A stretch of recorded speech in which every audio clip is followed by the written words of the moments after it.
Les secrets d'une langue. L'expression « un mauvais coucheur » pour parler d'une personne difficile à vivre, antipathique, qui ne fait aucun effort dans sa vie en société. Bref, tout le monde connaît dans son entourage au moins un de ces personnages si désagréables.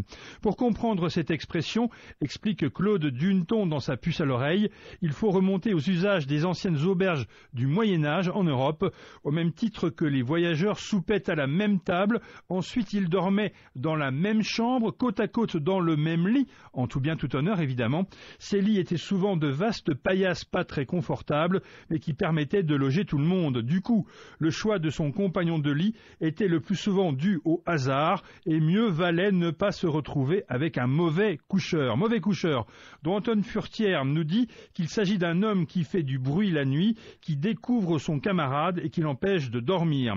Tiré de la littérature française, cette citation des Grandes Vacances de Francis Andrière, qui valut à son auteur le prix Goncourt en 1946. Ce terme de mauvais coucheur reprenait alors pour nous toute l'énergie de son sens originel, écrivait-il, puisque nous nous étendions par rangées de 12 pour dormir, côte à côte sur le même vaste bas-flanc.